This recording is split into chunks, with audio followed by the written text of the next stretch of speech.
5 miedos. Este fue un sermón que se predicó la mañana del domingo 23 de agosto de 1857 por Carlos Haddon Spurgeon en el Music Hall Royal Surrey Gardens.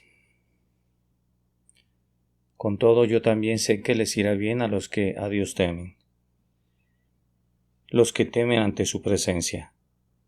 Eclesiastés capítulo 8 y versículo 12. He oído decir a veces a los hombres malvados cuando quieren impugnar la justicia del Altísimo, que es injusto que Dios condene a los hombres por el uso de las capacidades que Él mismo les ha dado. En este sutilísimo mal se ha afligido a menudo los corazones de los débiles e ignorantes, y no han visto esto su falsedad, pues para decirlo claramente es una burda mentira. Dios no condena a los hombres por el uso de las capacidades que les ha dado, los condena por el mal uso de esas capacidades, no por emplearlas, sino por emplearlas como no deben hacerlo, no por pensar, no por hablar, no por hacer, sino por pensar, hablar y hacer en contra de su ley. Dios no condena a ningún hombre por el uso de las capacidades que le ha dado, que se repita, pero sí los condena por el abuso de esos poderes y por su descaro al atreverse a convertir esos poderes que les ha dado por su honor contra su servicio y contra su trono. Ahora, amigos míos, no hay ninguna capacidad que Dios nos haya dado que no pueda ser empleada por Dios. Creo que David dijo una gran verdad, así como una gran exhortación para sí mismo, cuando dijo: «Bendice alma mía a Jehová, y bendiga todo mi ser su santo nombre». No hay nada en el hombre que Dios no haya puesto allí, que no pueda ser empleado al servicio de Dios. Algunos pueden preguntarme si la ira puede ser traída, y yo respondo que sí.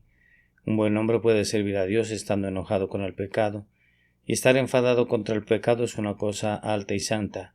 Quizá me pregunte si la burla puede ser empleada. Yo respondo que sí. Creo que podemos emplearla en la predicación de la palabra de Dios.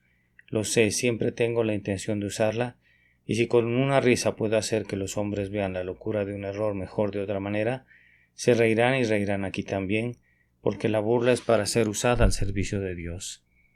Y cada capacidad que Dios ha implantado en el hombre, no haré ninguna excepción, puede ser usada para el servicio de Dios y para el honor de Dios. Lo que el hombre ha obtenido para sí mismo por la caída no puede emplearse para servir a Dios. No podemos traer ante Dios el robo de Adán para que sea un sacrificio al Todopoderoso. Tampoco pueden nuestras propias pasiones carnales y pecaminosas honrar al Altísimo. Pero hay capacidades naturales que Dios ha conferido, y ninguna de ellas es en sí misma pecaminosa. Por lo tanto, quiero que se empleen para el Maestro. Sí, incluso aquellas capacidades con las que parece imposible adorar, como las capacidades de asimilación, de comer y beber, pueden ser llevados a honrar a Dios porque, ¿qué dice el apóstol?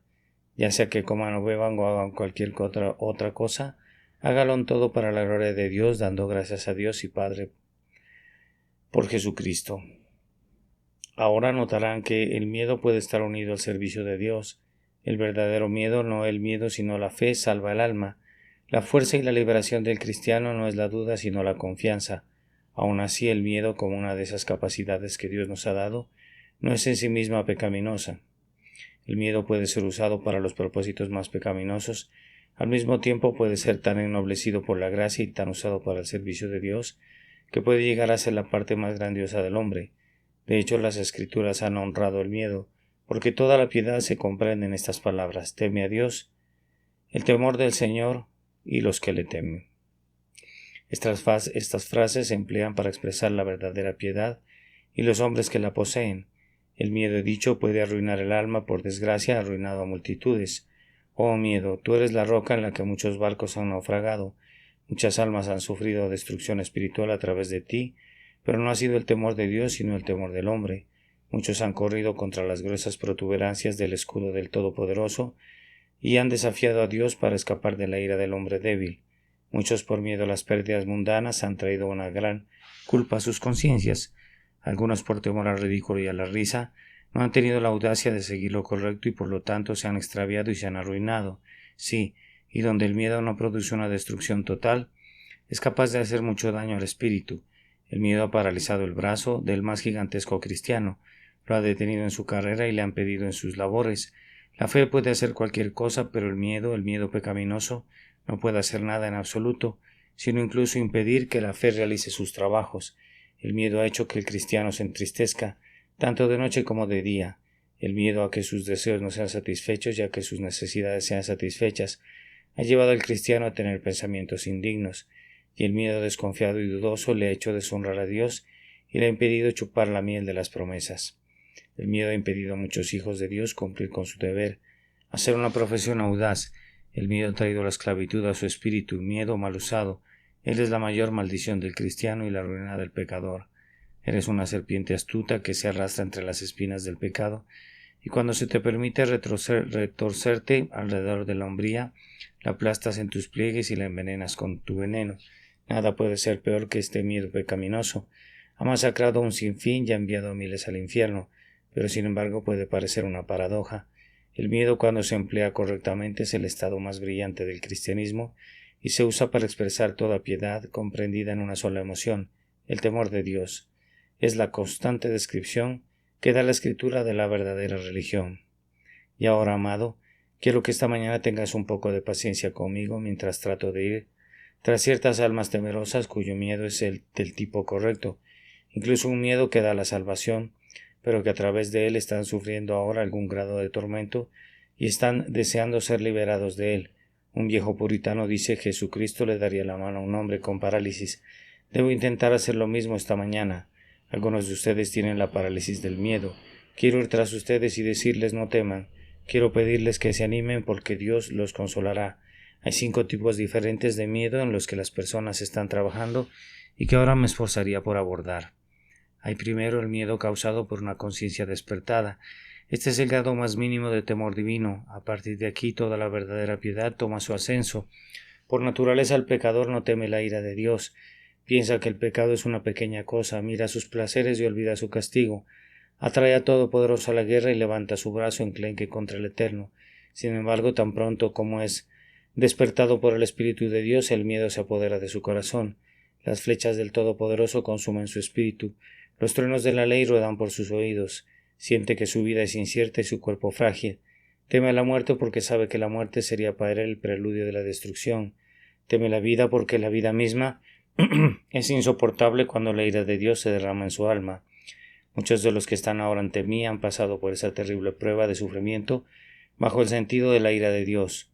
Nosotros, hermanos míos, nunca olvidaremos hasta el día de nuestra muerte esa hora de desesperado dolor cuando descubrimos nuestro estado perdido.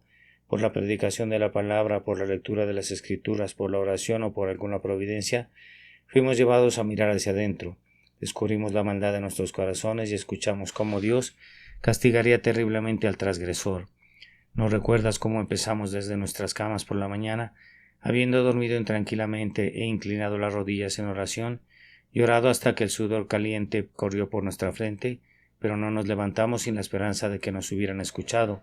¿No recuerdas cómo en nuestros asuntos a veces estábamos tan distraídos de los que nos rodeaban pensaban que debíamos estar desprovistos de sentido común?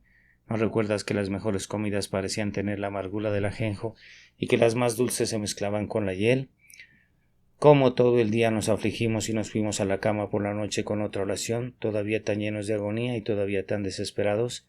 Y por la noche no podíamos dormir, pero soñábamos con la ira que vendría, teníamos sueños más horribles de los que habíamos soñado antes. Cada noche y día la ira de Dios parecía aumentar y nuestros dolores y agonía se volvían más terribles. Oh, nunca lo olvidaremos.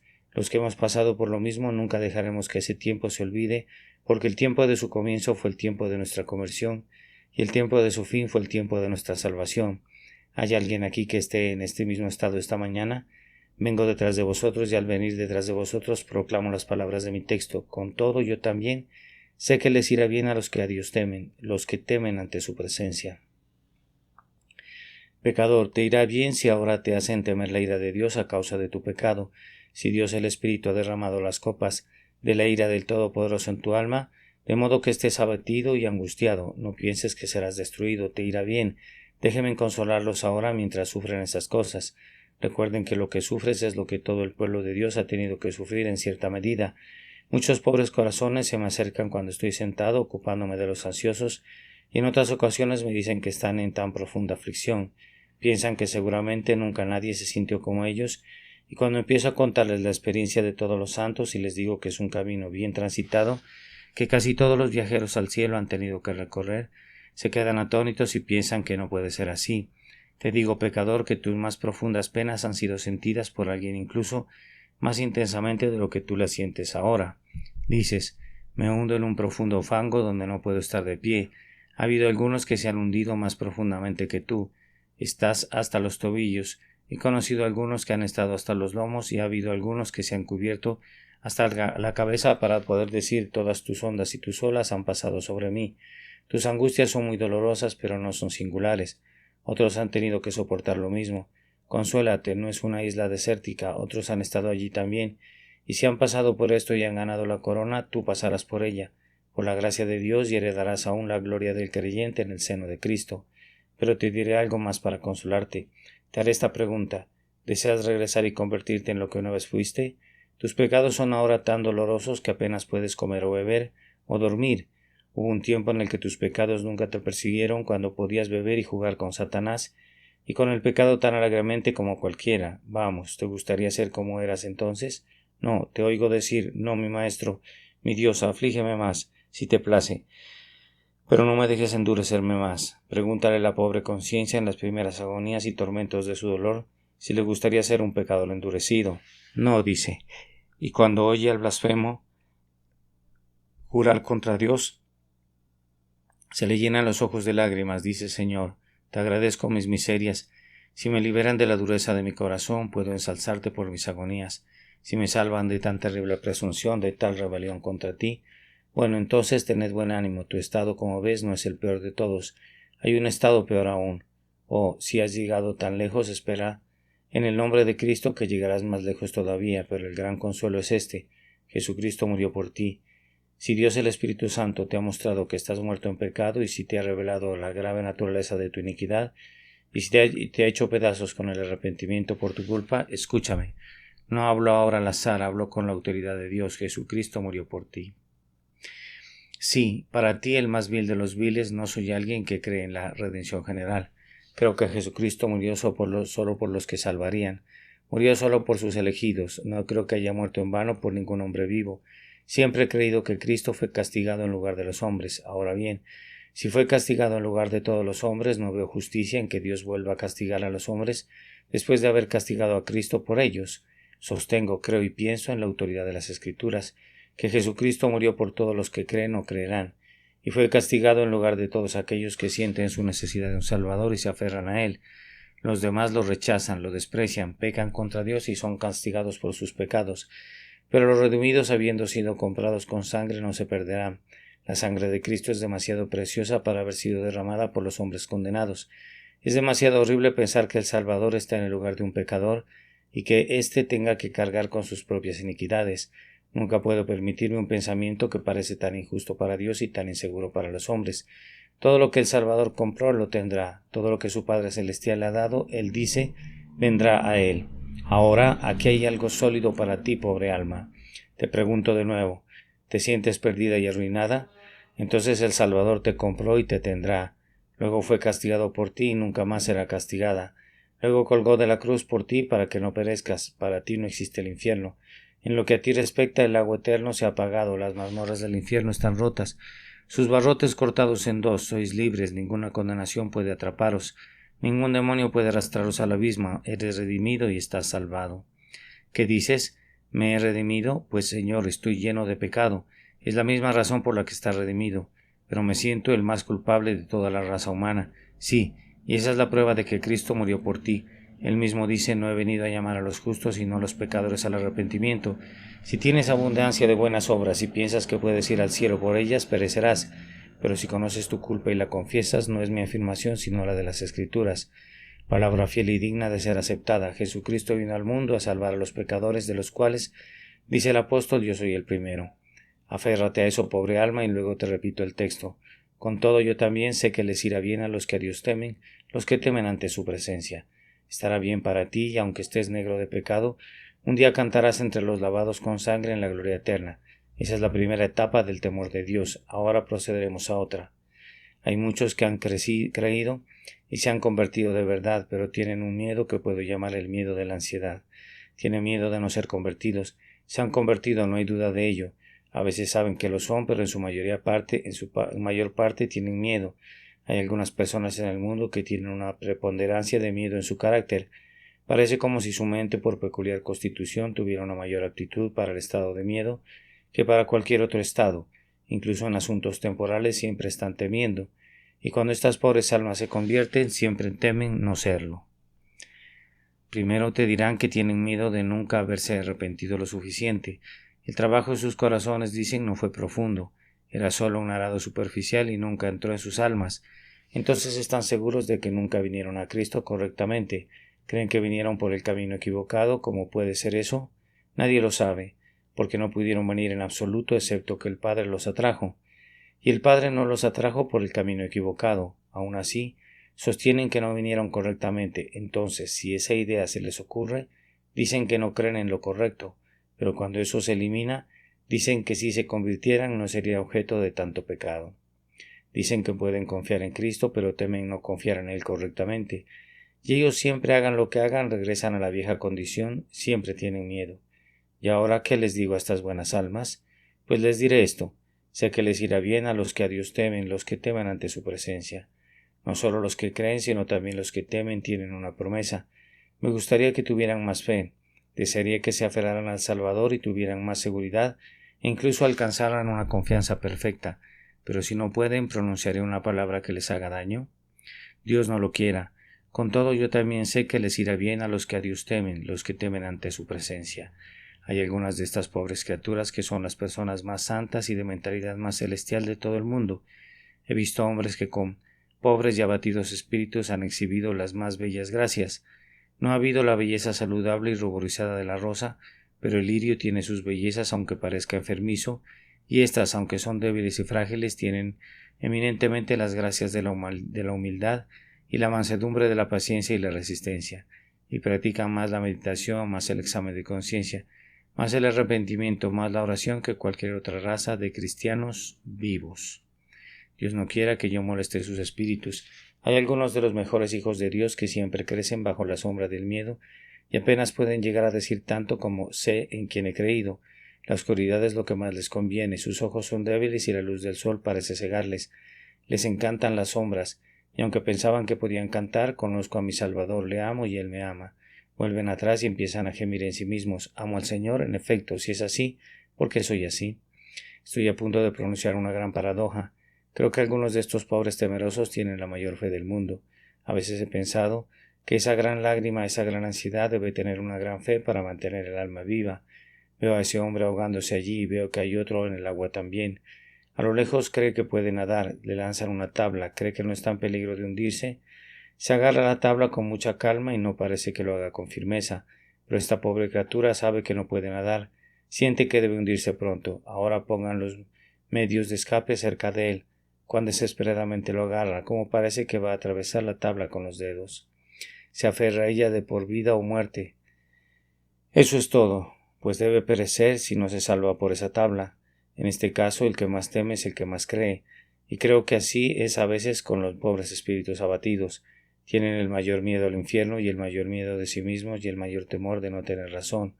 Oh, qué fe deben tener cuando son capaces de arrojarse sobre Cristo y cuando solo pueden susurrarse a sí mismos: creo que Él es mío. Con todo, yo también sé que les irá bien a los que a Dios temen, a los que temen ante su presencia. Pero quiero consolar un poco más a estas pobres almas.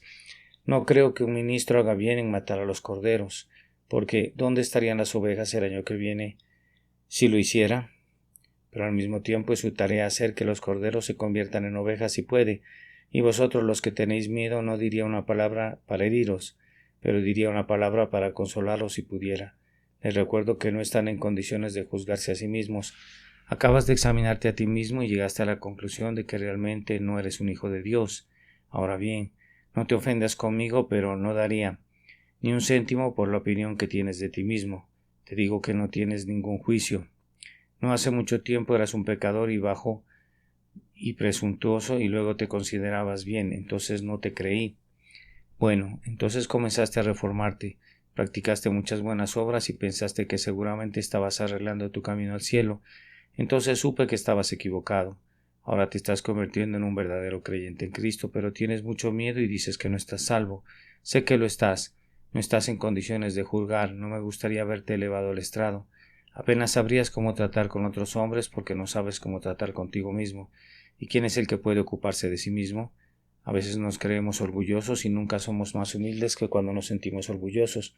Otras veces nos creemos maravillosamente humildes y nunca estamos más orgullosos que entonces. A veces decimos dentro de nosotros mismos, ahora creo que estoy superando mis corrupciones.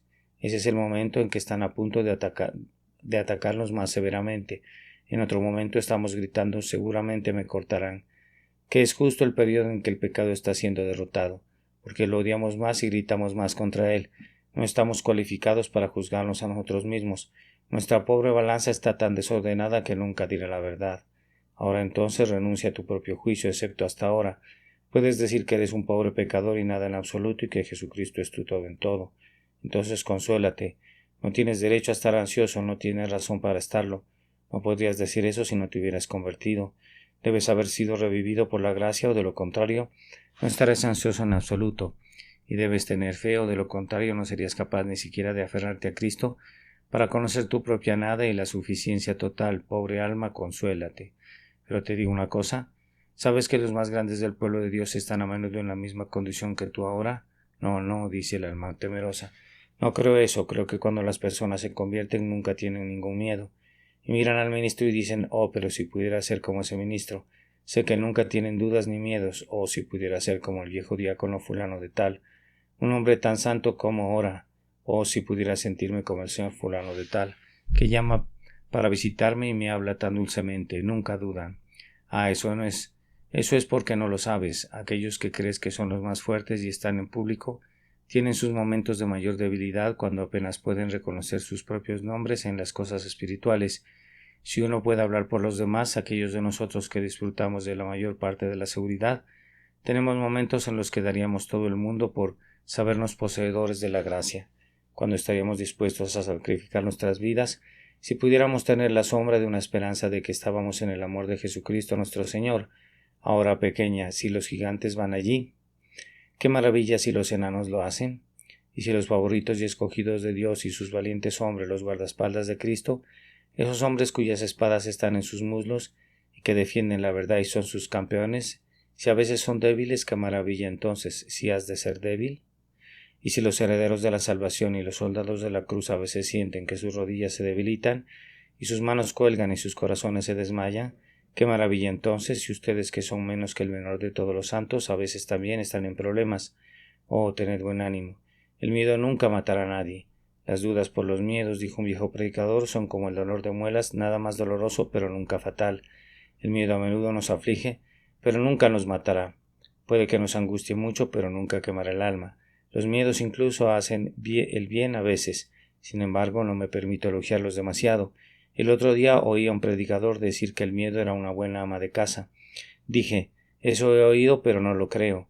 Ella nunca mantendrá un armario lleno. Ella es una buena portera. Ella puede mantener alejados a los mendigos y ladrones.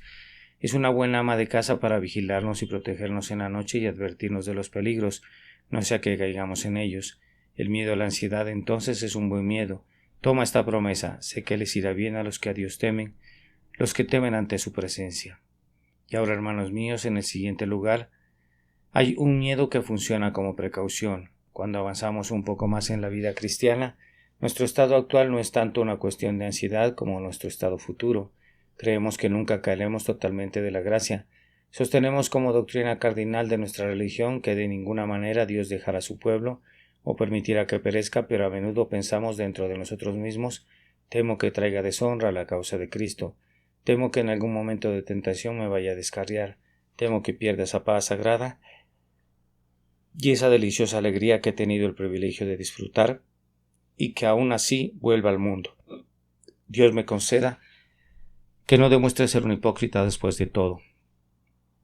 Ahora tengo cientos de personas en este lugar que se sienten así les diré un efecto negativo de este miedo. Estas personas dicen no me atrevo a unirme a la iglesia porque tengo miedo de caer.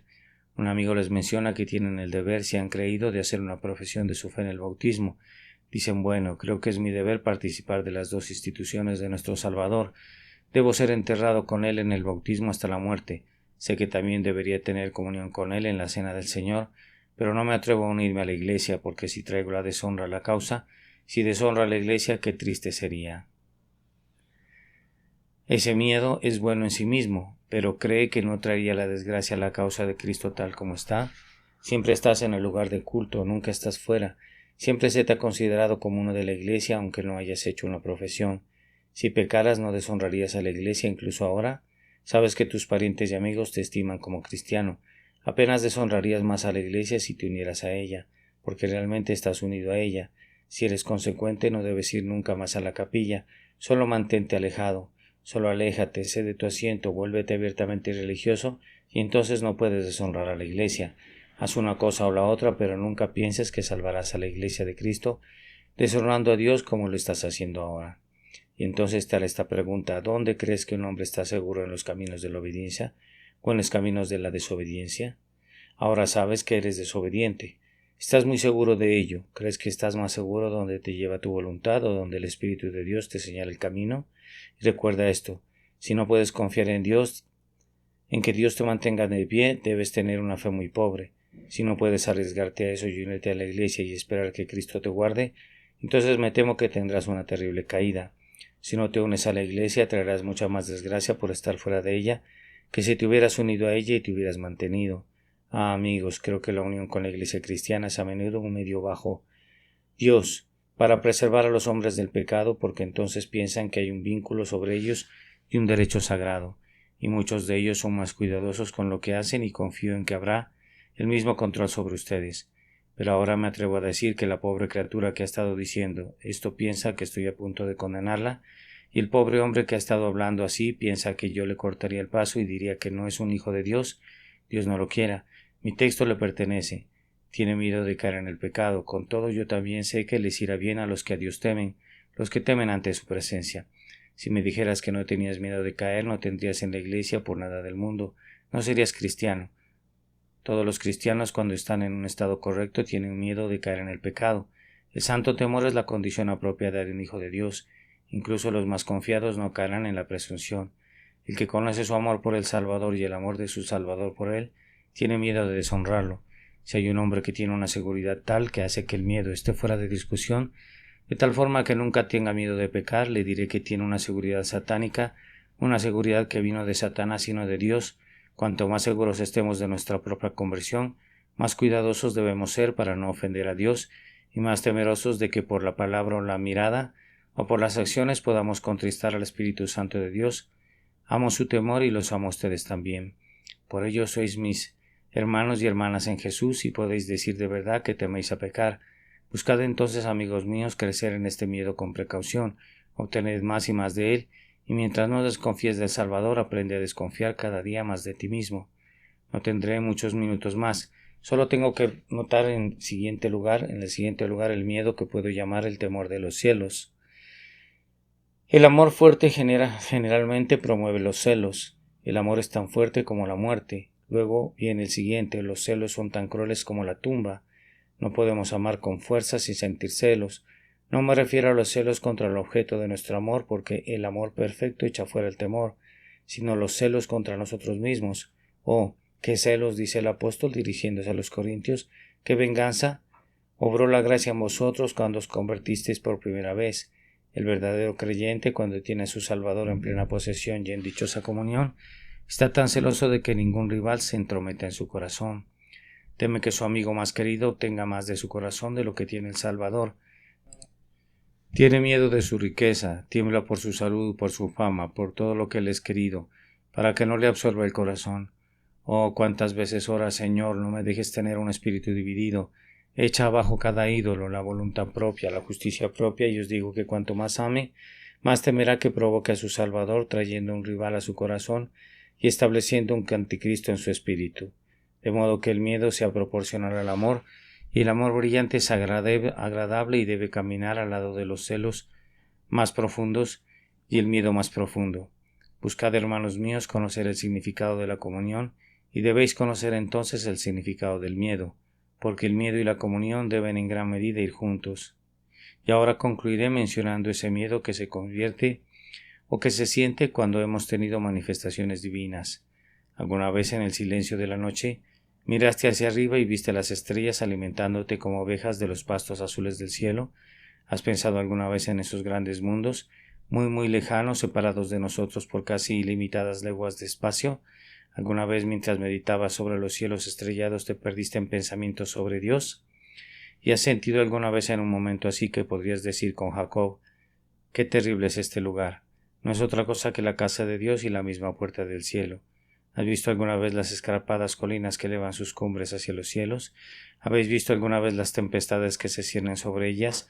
La nube de trueno que estalla sobre la montaña, los cielos que se agitan bajo el paso del Altísimo, y los cielos que brillan con fuego cuando Dios ha enviado sus rayos. ¿Y no has temblado de que Dios estaba allí?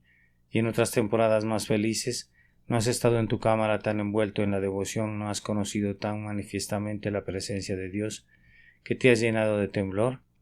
El miedo se apoderó de ti e hizo temblar todos tus huesos, no porque temieras a Dios, sino porque entonces viste algo de su grandeza. Se dice que cuando Moisés vio la zarza ardiente, temió mirar a Dios. Dios es un ser tan grande que la mente correctamente constituida debe siempre temer cuando se acerca a su presencia. El súbdito oriental, cuando se presentó a su rey, ante su rey lo consideró un ser tan infinitamente superior a sí mismo, que incluso en el vestíbulo comenzó a temblar y al acercarse al trono comenzó a tambalearse, y su mejilla se blanqueó de miedo.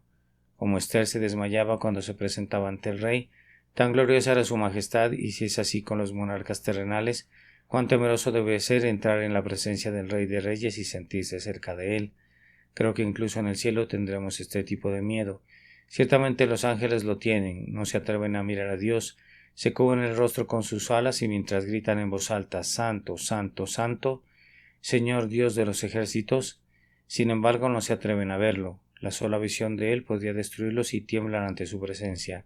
Ahora bien, este tipo de miedo, si alguna vez lo has sentido, si se ha producido en tu corazón por la contemplación de Dios, es una cosa elevada y sagrada, y a ti se dirige esta promesa: con todo, yo también sé que les irá bien a los que a Dios temen, los que temen ante su presencia.